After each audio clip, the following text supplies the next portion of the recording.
Hi, my name is Millie Manders and I am here to do a lyrical breakdown of my track Bitter.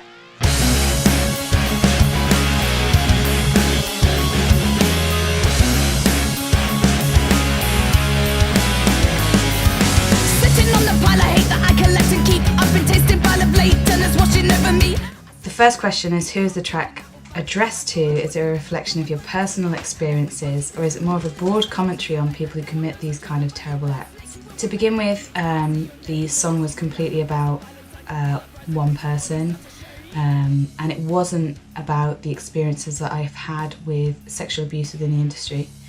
It was actually more about being abandoned in one of the most horrific circumstances possible, and that affected me for a very long time and still affects me in some ways. I never got a resolution, as you don't with a lot of these things, and so if that person ever hears the song, there are plenty of references that would certainly tell the story well enough that they'd know it's about them. But the other side of it is that actually, yes, as I was writing the song, it felt that there were other people that it was addressed to as well, kind of subconsciously coming out, people who have taken advantage of their position, certainly, and they were people that were friends, so people that are in bands that are bigger than me. One in particular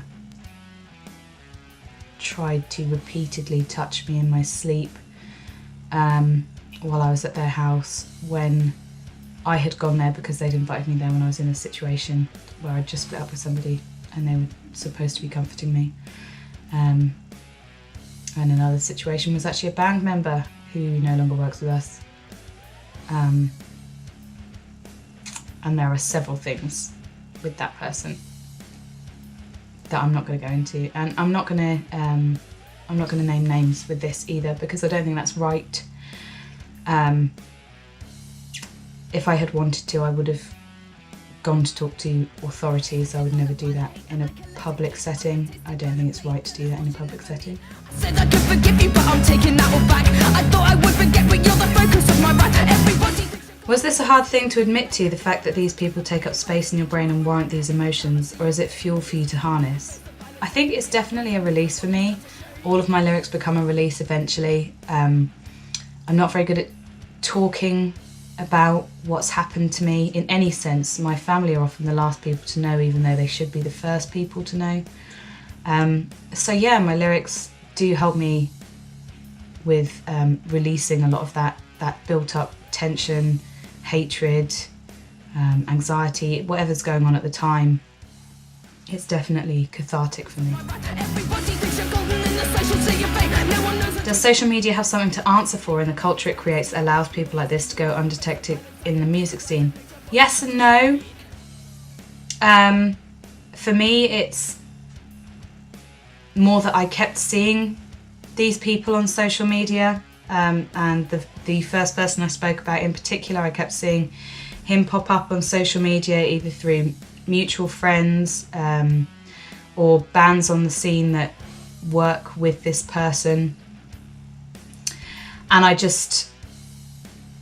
it really got to me that this person is so loved by everybody and seen as this loving and sweet and gentle person, and they're not.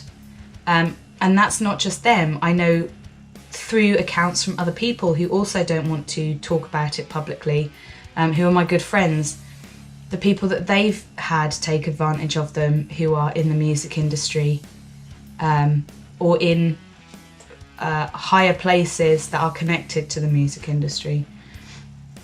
They have to see that too on social media, and it's not just galling.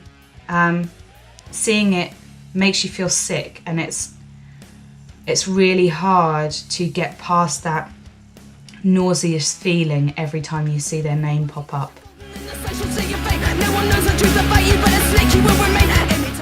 The imagery of golden figure masking the snake beneath here is gorgeous. Do you enjoy creating metaphors within your writing? Does it allow you to say a lot more within the few words you have?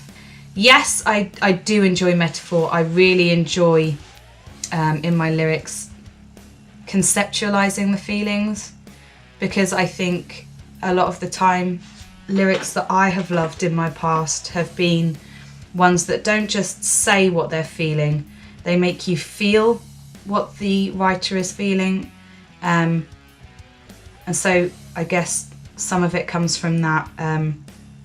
Yeah, I really enjoy a good metaphor, but there's something to be said about being very direct and just saying it like it is sometimes too.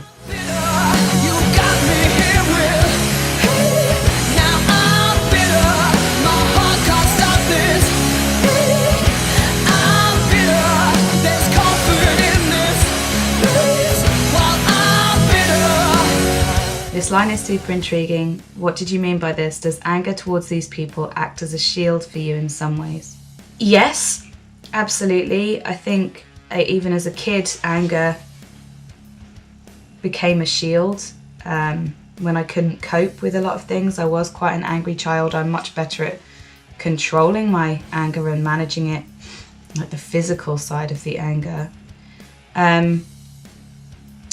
But also, the comfort comes from finally being angry and bitter towards somebody who's hurt you so badly that the comfort to not want them anymore, because there's always that,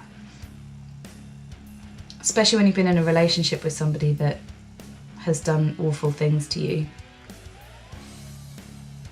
There's that want to come back to it, that residual love and affection for them and self-blame that comes for it. So it is, I think it is when you come out of a bad relationship, or you get hurt by someone really badly, or you get abused by somebody, to finally let go of the guilt and the, almost the want to protect them, and you actually finally get angry with what they've done with you. That is comforting. It's definitely comforting.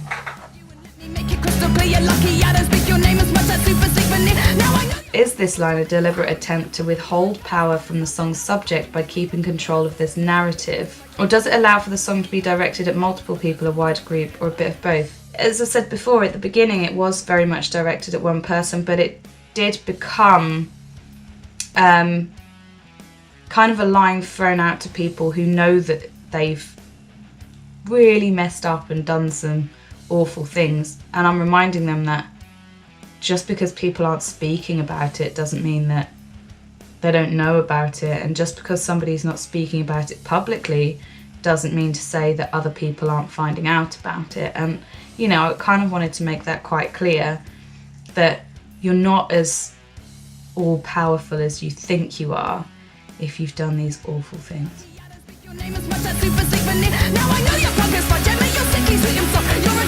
Was this quote something you've actually experienced someone saying, or was it to tie into the following metaphor?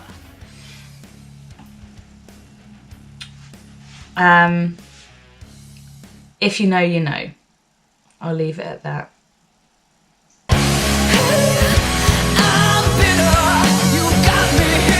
Do you want people to have acted this way to hear this song? What would you say to them if you knew they were listening? Do I want people to not speak the name of people who've done something to them? No. I think when you've been damaged by somebody else in whatever way that is, it's deeply personal, deeply invasive of everything that you are. It changes you. There's no doubt that trauma changes you, whatever trauma that is. And I would never ever tell somebody to deal with it in any way other than what they feel right at the time. Everybody has to make their own journeys and heal and recover from whatever atrocities they are dealing with in their life, however they're going to do it. I've chosen my way. That doesn't make my way right for somebody else. It makes it right for me at this point in my life. So there you go. There's my lyrical breakdown for Bitter. Thank you very much for listening and watching, and my name is Millie Manders from Millie Manders and the Shutup. Have a great day. Bye. I wish I could say, I wish you